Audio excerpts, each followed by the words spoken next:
नमस्कार, सुप्रभात। आप देख रहे हैं खबर एचपी और समय हो चला है हिमाचल की 25 बड़ी खबरों को जानने का। तो आइए एक नजर डालते हैं 25 बड़ी खबरों पर फटाफट अंदाज में। इससे पहले यदि आप वीडियो को लाइक नहीं किए तो लाइक कर दीजिए और चैनल को सब्सक्राइब कर लीजिए। अनुबंध महिला कर्मचारियों को भी मिलेगा मातृत्व अवकाश, हाईकोर्ट का बड़ा फैसला। हिमाचल प्रदेश हाईकोर्ट ने एक ऐतिहासिक फैसला सुनाते हुए स्पष्ट किया है कि अनुबंध पर काम करने वाली महिला कर्मचारी भी मातृत्व अवकाश की हकदार हैं। अदालत ने कहा कि केवल अनुबंध में इसका उल्लेख न होने के आधार पर किसी भी महिला कर्मचारी को इस वैधानिक अधिकार से वंचित नहीं किया जा सकता। न्यायाधीश अजय मोहन गोयल की एकल पीठ ने इस मामले में यह महत्वपूर्ण निर्णय दिया। अदालत ने स्पष्ट किया कि मातृत्व अवकाश एक वैधानिक अधिकार है जो किसी भी सेवा अनुबंध या समझौते की शर्तों पर निर्भर नहीं करता। यह गर्भवती महिलाओं को मातृत्व लाभ प्रदान करने के लिए नियोक्ता का कानूनी दायित्व है, जैसा कि मातृत्व लाभ अधिनियम 1961 की धारा 27 में भी वर्णित है। हिमाचल में भूस्खलन, किन्नौर में पहाड़ से गिरी भारी भरकम चट्टानें, नेशनल हाईवे 5 ठप। वीडियो देख समझ जाएंगे आप। हिमाचल प्रदेश के किन्नौर स्थित रल्ली के समीप लाल डांग की पहाड़ियों से भारी भरकम चट्टान गिरी है।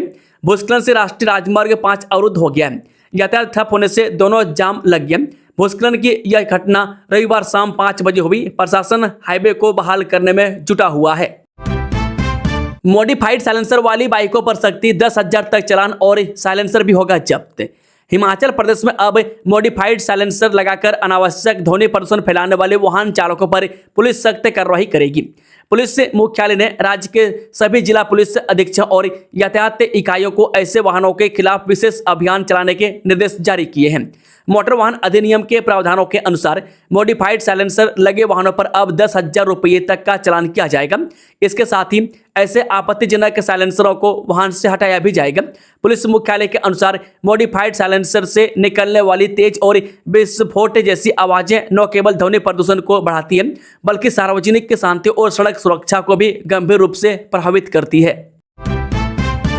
2031 तक बदलेगी बागवानी की तस्वीर, अखरोट, बादाम, चिलगोजा से बढ़ेगी किसानों की आय। हिमाचल प्रदेश में बागवानी क्षेत्र को नई दिशा देने के लिए राज्य सरकार वर्ष 2026 से 2031 तक हाई वैल्यू नट मिशन शुरू करने जा रही है। इस मिशन के तहत अखरोट, बादाम, खुमानी और चिलगोजा जैसी उच्च मूल्य वाली समशीतोष्ण नट फसलों की खेती को बढ़ावा दिया जाएगा। सरकार का उद्देश्य बागवानों की आय में वृद्धि के साथ साथ प्रदेश के बागवानी क्षेत्र को आधुनिक तकनीक आधारित और बाजार से जुड़ा मजबूत क्षेत्र बनाना है। मिशन के तहत पुराने और कम उत्पादन वाले बागों के पुनरुद्धार पर विशेष ध्यान दिया जाएगा। अब नहीं झुकेंगे नन्हे कंधे, स्कूल बैग के वजन पर लगा ब्रेक, शिक्षा विभाग का बड़ा फैसला। जिले भर के हजारों स्कूली छात्रों को अब भारी भरकम स्कूल बैग उठाने से राहत मिलने वाली है। शिक्षा विभाग ने विद्यार्थियों के स्वास्थ्य को ध्यान में रखते हुए स्कूल बैग के भार को लेकर नए नियम लागू कर दिए हैं। उप निदेशक उच्च शिक्षा लेखराज भारद्वाज ने इस संबंध में जिले के सभी सरकारी और निजी स्कूलों के प्रधानाचार्यों और मुख्य अध्यापकों को विस्तृत दिशा निर्देश जारी किए हैं। नए निर्देशों के अनुसार छात्रों के स्कूल बैग का वजन उनके शारीरिक वजन का केवल 10% ही निर्धारित किया गया। यह आदेश से तत्काल प्रभाव से लागू होगा। उप निदेशक ने स्पष्ट किया है कि सभी प्रधानाचार्य और मुख्य अध्यापकों को यह सुनिश्चित करना होगा कि किसी भी छात्र के स्कूल बैग का वजन उसके शारीरिक वजन के 10% से अधिक न हो। इस कदम का मुख्य उद्देश्य बच्चों की रीढ़ की हड्डी पर पड़ने वाले अधिक के दबाव को कम करना और उनके शारीरिक विकास को सुचारू रूप से बढ़ावा देना है। एम्स बिलासपुर में बड़ा मौका, कम आवेदन ज्यादा चांस से 10,000 महीना स्टाइपेंड भी मिलेगा। एम्स बिलासपुर में शैक्षणिक सत्र 2026-27 के लिए post basic diploma in nursing की 25 सीटों पर प्रवेश प्रक्रिया जारी है। अब तक केवल 12 आवेदन आए हैं। चयनित अभ्यर्थियों को 1 वर्ष के प्रशिक्षण के दौरान हर महीने 10,000 रुपये स्टाइपेंड मिलेगा। वहीं बीएससी नर्सिंग और 1 वर्ष अनुभव वाले जीएनएम अभ्यर्थी आवेदन कर सकते हैं। अगर आप नर्सिंग के क्षेत्र में करियर बनाना चाहते हैं तो एम्स बिलासपुर आपके लिए सुनहरा मौका लेकर आया है। अखिल भारतीय आयुर्विज्ञान संस्थान बिलासपुर में शैक्षणिक सत्र 2026-27 के लिए post basic diploma in nursing course में प्रवेश प्रक्रिया जारी है।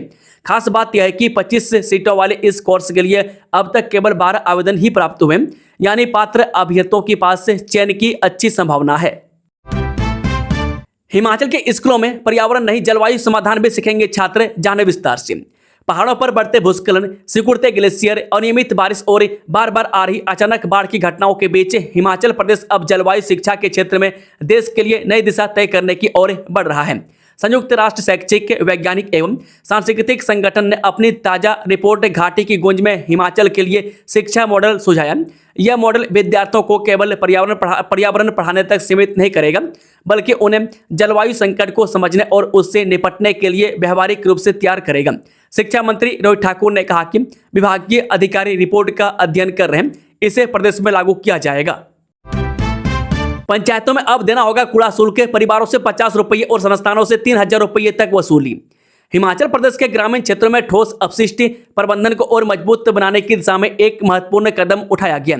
अब पंचायतों में घरेलू और व्यावसायिक प्रतिष्ठानों से यूजर चार्ज यानी कचरा संग्रहण शुल्क वसूला जाएगा।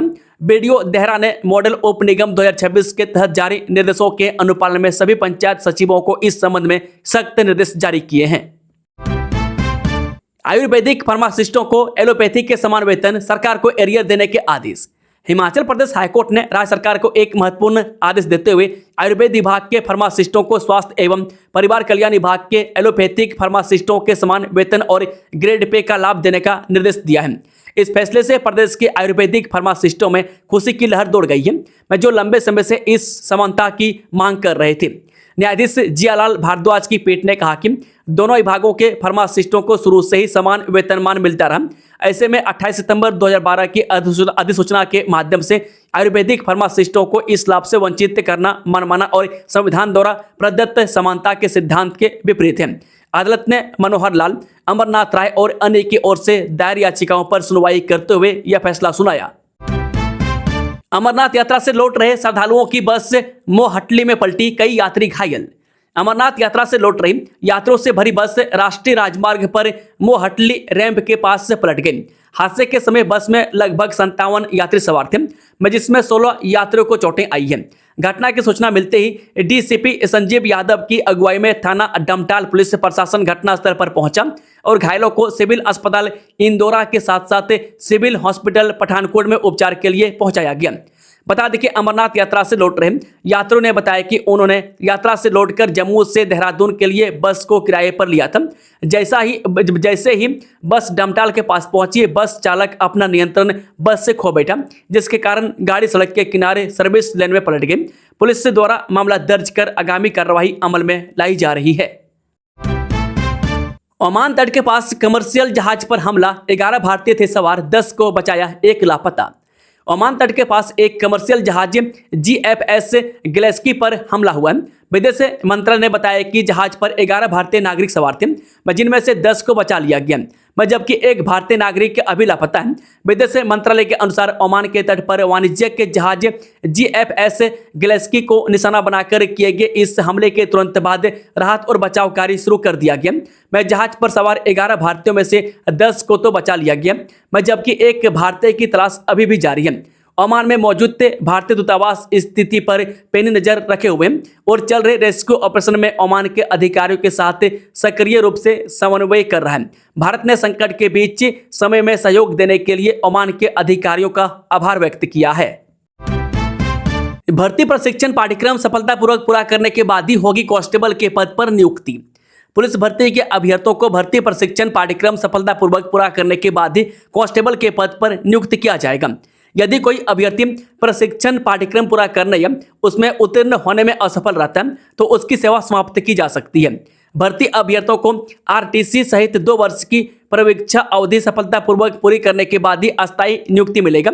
हिमाचल प्रदेश में 734 कांस्टेबल पदों पर होने वाली पुलिस भर्ती को लेकर विस्तृत दिशा निर्देश जारी कर दिए गए हैं।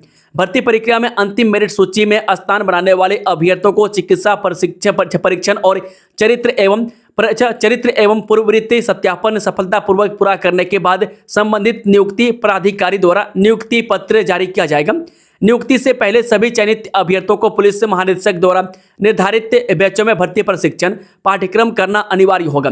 प्रशिक्षण का पाठ्यक्रम और समय सारणी डीजीपी द्वारा अस्थायी आदेशों के माध्यम से अधिसूचित की जाएगी। ओटीए रेडियोग्राफर और वरिष्ठ प्रयोगशाला तकनीशियन के 105 अतिरिक्त पदों पर आवेदन आमंत्रित। हिमाचल प्रदेश राज्य चयन आयोग ने प्रदेश के स्वास्थ्य संस्थानों में स्वास्थ्य सेवाओं को और अधिक सुदृढ़ एवं गुणवत्तापूर्ण बनाने के उद्देश्य से चिकित्सा क्षेत्र में विभिन्न वर्गों के 105 अतिरिक्त पदों पर भर्ती के लिए आवेदन आमंत्रित किए हैं। इन पदों में ऑपरेशन थिएटर असिस्टेंट के 60 पद, रेडियोग्राफर के 30 पद तथा वरिष्ठ प्रयोगशाला तकनीशियन या MLT ग्रेड 2 के 15 पद शामिल हैं। इन सभी पदों पर भर्ती जॉब ट्रेनिंग आधार पर की जाएगी। यह 105 पद आयोग द्वारा पूर्व में विज्ञापन संख्या 4/2026 दिनांक 28 फरवरी 2026 के माध्यम से विज्ञापित 196 पदों के अतिरिक्त हैं। पहले जारी विज्ञापन में operation theatre assistant post code 26,008 के 176 पद, वरिष्ठ प्रयोगशाला तकनीशियन MLT ग्रेड 2 पोस्ट कोड 26,012 के 10 पद तथा रेडियोग्राफर पोस्ट कोड 26,009 के पद शामिल थे। इसके बाद 30 मार्च 2026 को इस विज्ञापन में विभिन्न श्रेणियों के 18 अतिरिक्त पद भी जोड़े गए थे। इन अतिरिक्त पदों को 28 फरवरी 2026 के मूल विज्ञापन तथा 30 मार्च 2026 को जारी परिशिष्ट के साथ सम्मिलित किया जाएगा। हिमाचल के CBSE सरकारी स्कूलों में बड़ा बदलाव। अब छात्र संख्या तय करेगी कितने होंगे शिक्षक। कंप्यूटर टीचरों पर भी जल्द बड़ा फैसला। हिमाचल प्रदेश के सरकारी स्कूलों में शिक्षा व्यवस्था को नई दिशा देने वाली बड़ी कवायद शुरू हो गई है।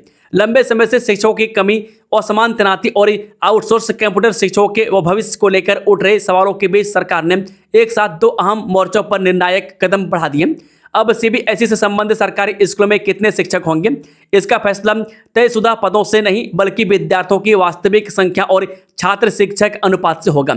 वहीं हाईकोर्ट की सख्ती के बाद आउटसोर्स से कंप्यूटर शिक्षकों के नियमितीकरण की प्रक्रिया भी तेजी से आगे बढ़ रही है। इन दोनों फैसलों को सरकारी स्कूलों की शिक्षा व्यवस्था में बड़े बदलाव की शुरुआत माना जा रहा है। नशा तस्करों और सरकारी भूमि पर कब्जा करने वालों पर चलेगा प्रशासन का डंडा। 84 लोगों की खुली फाइलें। हिमाचल प्रदेश के बिलासपुर जिले में नशे के कारोबार के खिलाफ अब कार्रवाई केवल गिरफ्तारी तक सीमित नहीं रह गई है। जिला प्रशासन और पुलिस ने ऐसे लोगों पर भी शिकंजा कसना शुरू कर दिया जिन्होंने कथित तौर पर नशे के अवैध कारोबार से संपत्ति बनाई है या सरकारी भूमि पर कब्जा किया है। प्रशासन के पास अब तक बिलासपुर जिला के 84 ऐसे लोगों के मामले पहुंचे हैं जिनकी विस्तृत जांच की जा रही है। बारिश के बावजूद 30,000 श्रद्धालुओं ने नैना देवी के दरबार में लगाई हाजिरी। पंजाब, हिमाचल, हरियाणा, दिल्ली और अन्य प्रदेशों से लगभग 30,000 से ज्यादा श्रद्धालुओं रविवार को माता श्री नैना देवी जी के मंदिर में बारिश के बावजूद हाजिरी लगाई। ऊंची पहाड़ी पर स्थित विश्वविख्यात शक्तिपीठ श्री नैना देवी जी में आज फिर से मौसम का मिजाज बदला और मेघ जमकर बरसे। यहाँ पर रुक रुक कर तेज बारिश का दौर जारी रहा, जिससे पूरा मंदिर परिसर ठंडी हवाओं से सराबोर हो गया और पूरी पहाड़ी धुंध से ढक गई। सराज में तेंदुए का आतंक। पशुशाला में घुसकर 26 बकरियों को बनाया शिकार। मंडी जिले के सराज क्षेत्र की ग्राम पंचायत सिकावरी में तेंदुए ने भारी आतंक मचाया है। यहां एक पशुशाला में घुसकर तेंदुए ने 26 बकरियों को मौत के घाट उतार दिया। इस घटना में बकरी पालक को करीब 5 लाख रुपए का नुकसान हुआ है। एक ही रात में इतनी बड़ी संख्या में बकरियों के मारे जाने से पूरे गांव और आसपास के इलाके में दहशत का माहौल है। हिमाचल के इन 4 जिलों में भारी बारिश का अलर्ट जारी। 40 किलोमीटर की रफ्तार से चलेंगी हवाएं। हिमाचल प्रदेश में इन दिनों मानसून का मिला जुला असर देखने को मिल रहा है। राज्य में कहीं झमाझम बारिश से लोगों को गर्मी से राहत मिली है तो कहीं बारिश से न होने से उमस और गर्मी का प्रकोप जारी है। मौसम विभाग ने सोमवार को प्रदेश के 4 जिलों में भारी बारिश और आंधी तूफान का येलो अलर्ट जारी किया। वह साथ ही नदी नालों के उफान पर होने के खतरे को देखते हुए प्रशासन ने पर्यटकों और स्थानीय लोगों के लिए एडवाइजरी भी जारी की है। एम्स बिलासपुर से गर्भवती महिलाओं के लिए बड़ी खुशखबरी। अब डिलीवरी के समय वरदान साबित होगी ये खास तकनीक। हिमाचल प्रदेश के एम्स बिलासपुर में मातृ एवं शिशु स्वास्थ्य सेवाओं को और अधिक आधुनिक, सुरक्षित और हाईटेक बनाने की दिशा में एक बड़ा कदम उठाया गया। संस्थान के प्रसूति एवं स्त्री रोग यानी कि गायनोकोलॉजी विभाग में multi para monitoring with central monitoring system स्थापित करने की कवायद शुरू कर दी गई है। इस अत्याधुनिक तकनीक के लगने से क्षेत्र की महिलाओं को सुरक्षित और विश्व स्तरीय स्वास्थ्य सुविधाएं मिल सकेंगी। जानकारी के अनुसार इस प्रणाली के स्थापित होने के बाद लेबर रूम, प्रसूति वार्ड और ऑपरेशन के बाद वार्ड में भर्ती महिलाओं की 24 घंटे रियल टाइम मॉनिटरिंग संभव हो सकेगी। यह एडवांस सिस्टम मरीज की हृदय गति, ब्लड प्रेशर, ऑक्सीजन लेवल, श्वसन दर, ECG और अन्य महत्वपूर्ण जीवन रक्षक संकेतों पर हर पल नजर रखेगा। जिला के इन क्षेत्रों में बंद रहेगी बिजली। विद्युत उपकेंद्र डलहौजी के अंतर्गत आने वाले 11 केवी बनी खेत फीडर पर आवश्यक मरम्मत एवं रखरखाव कार्य के चलते 13 जुलाई को कई क्षेत्रों में विद्युत आपूर्ति बाधित रहेगी। विद्युत उपमंडल डलहौजी के अनुसार सुबह 9 से शाम 6 बजे तक अथवा कार्य पूर्ण होने तक बनीखेत बाजार, पप्पर गैस एजेंसी बनीखेत, सत्य साई स्कूल, केंद्रीय विद्यालय बनीखेत, DAV कॉलेज बनीखेत, कांडा, बड़ेरू, तलगुट, बाढ़ तथा आसपास के क्षेत्रों में बिजली आपूर्ति पूरी तरह से बंद रहेगी। विभाग ने स्पष्ट किया है कि यह शटडाउन मौसम की परिस्थितियों पर निर्भर रहेगा। यदि मौसम प्रतिकूल रहा तो कार्य में बदलाव संभव है। विद्युत उपमंडल डलहौजी के SDO इंद्रजीत सिंह ने क्षेत्र के उपभोक्ताओं से सहयोग की अपील की है। संजौली पुलिस ने 10 दिन के भीतर सुरक्षित ढूंढ निकाली लापता नाबालिग की। पुलिस थाना संजौली की टीम ने करीब 10 दिन पहले लापता हुई एक नाबालिग लड़की को बरामद कर लिया। संजौली पुलिस थाना में 1 जुलाई को एक नाबालिग लड़की के अचानक लापता होने की शिकायत दर्ज करवाई थी। मामला दर्ज होने के बाद शिमला पुलिस की एक विशेष टीम का गठन किया। पुलिस ने 10 दिनों की मशक्कत और तकनीकी इनपुट्स के आधार पर नाबालिग को सुरक्षित ढूंढ निकाला। पुलिस के अनुसार बरामदगी के तुरंत बाद नियमानुसार नाबालिग का चिकित्सीय परीक्षण करवाया। वह औपचारिकताएं पूरी करने के बाद बच्ची को उसकी माता के सुपुर्द कर दिया। वहीं ASP शिमला मेहर पवार ने बताया कि किसी भी व्यक्ति या बच्चे के लापता होने पर बिना कोई समय गवाए तुरंत पुलिस को सूचित करें ताकि समय रहते प्रभावी कदम उठाए जा सके। डिपो में सस्ता मिलेगा सरसों का तेल, चीनी व मलका दाल फिर गायब। सार्वजनिक वितरण प्रणाली के तहत सस्ते राशन के डिपो में इस महीने उपभोक्ताओं को सरसों का तेल 160 रुपये प्रति लीटर मिलेगा। बीते महीनों की तुलना में इस बार तेल की कीमत में 7 रुपये की बढ़ोतरी हुई। बीते महीनों में डिपो में तेल 153 रुपये मिला था। वहीं खुले बाजार में सरसों का तेल 220 और 230 रुपये प्रति किलो बिक रहा था। ऐसे में डिपो से तेल लेने वाले उपभोक्ताओं को प्रति लीटर करीब 60 से 70 रुपये तक की राहत मिलेगी। हालांकि राहत सिर्फ सरसों के तेल तक ही सीमित रहेगी। डिपो में इस महीने भी चीनी की आपूर्ति नहीं हो सकेगी। लगातार 2 महीनों से चीनी की सप्लाई बाधित है और इस माह भी इसके मिलने को लेकर स्थिति स्पष्ट नहीं है। मैं पिछले महीने भी प्रदेश के अधिकतर डिपो में चीनी नहीं पहुंची थी। वहीं मलका दाल भी डिपो तक नहीं पहुंची है, जिससे उपभोक्ताओं को एक और जरूरी खाद्य वस्तु से वंचित रहना पड़ेगा। मैं दूसरी ओर रिफाइंड तेल की आपूर्ति भी इस बार नहीं हो पाई है। मैं डिपो से हजारों परिवार हर महीने सस्ता राशन प्राप्त करते हैं। पिछले 2 महीनों से सरसों तेल की आपूर्ति भी प्रभावित रही है, लेकिन इस बार इसकी उपलब्धता होने से उपभोक्ताओं को कुछ राहत मिलेगी। 13 जुलाई को सोलन विधानसभा क्षेत्र के प्रवास पर रहेंगी डॉक्टर सांडिल, सुनेंगे जन समस्याएं। स्वास्थ्य एवं परिवार कल्याण, सामाजिक न्याय एवं अधिकारिता तथा सैनिक कल्याण मंत्री कर्नल डॉक्टर धनराम सांडिल 13 जुलाई 2026 को सोलन विधानसभा क्षेत्र के प्रवास पर आ रहे हैं।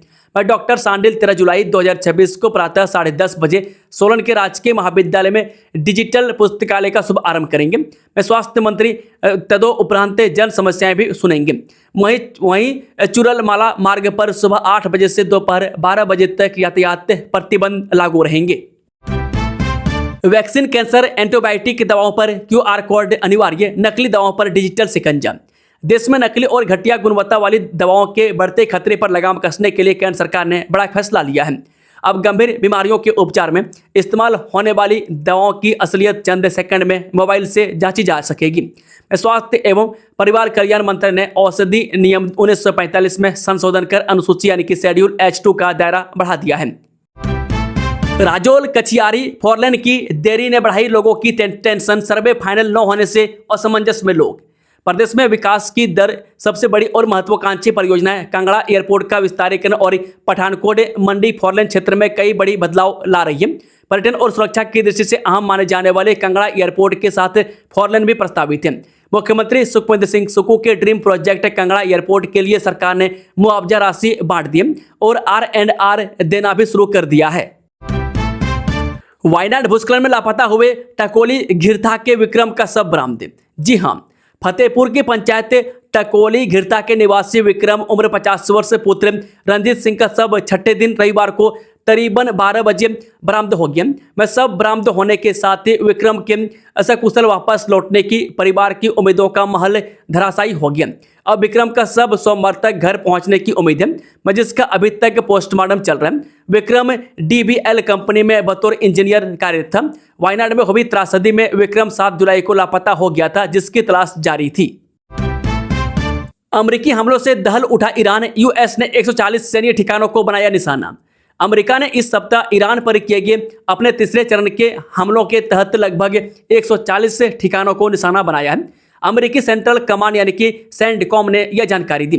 वह सेंटकॉम ने सोशल मीडिया एक्स पर बताया कि सेना ने शनिवार को जमीन और समुद्र से उड़ान भरने वाले लड़ाकू विमानों, ड्रोन और नौसैनिक जहाजों से सटीक निशाना साधने वाले हथियारों का इस्तेमाल करके ईरान के लगभग 140 सैन्य ठिकानों पर हमला किया। वह सेंटकॉम के मुताबिक अमेरिकी सेना ने यह हमला ईरान की ओर से साइप्रस के जहाज पर किए गए हमले के जवाब में किया गया। वह सेंटकॉम ने सोशल मीडिया एक्स पर कहा कि ईरान की सेना ने हॉर्मुज जलडमरू मध्य से गुजर रहे साइप्रस के झंडे वाले एक कंटेनर जहाज MVGFS ग्लेस्की पर हमला किया था। इस हमले के बाद जहाज का एक नागरिक चालक दल सदस्य लापता है। वह जहाज में आग लगने और उसके इंजन रूम को भारी नुकसान पहुंचाने के कारण वह आगे की यात्रा करने में असमर्थ है। वह सेंटकॉम ने बताया कि अमेरिकी सेना ने ईरान के खिलाफ हमले का तीसरा दौर शुरू किया है। अब फर्जी ई चालान के नाम पर ठगी, ऐसे करे बचाओ। साइबर ठग लोगों को ठगने के लिए फर्जी ई चालान के मैसेज भेज रहे हैं। फर्जी ई चालान का कई स्कैम न केवल आम लोगों को भ्रमित कर रहे हैं बल्कि उनके बैंक खातों और निजी डाटा को भी खतरे में डाल रहे हैं। ये फर्जी मैसेज दिखने में बिल्कुल असली ई चालान जैसा होता है, जिससे कई लोग धोखा खा जाते हैं। मैं आज की डिजिटल दुनिया में यहाँ टेक्नोलॉजी ने हमारी ज़िंदगी को आसान बना दिया है।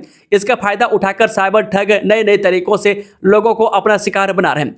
फर्जी ई चालान साइबर फ्रॉड का एक नया तरीका है। ई चालान सिस्टम भारत सरकार का एक आधिकारिक तंत्र है जो ट्रैफिक नियमों के उल्लंघन पर ड्राइवर को डिजिटल रूप से चालान भेजता है। लेकिन अब साइबर ठग इस सिस्टम की नकल करके फर्जी मैसेज भेज रहे हैं। मैं साइबर सेल शिमला की ओर से साइबर ठगों द्वारा भेजे जा रहे फर्जी लिंक से बचने के लिए एडवाइजरी जारी की गई है।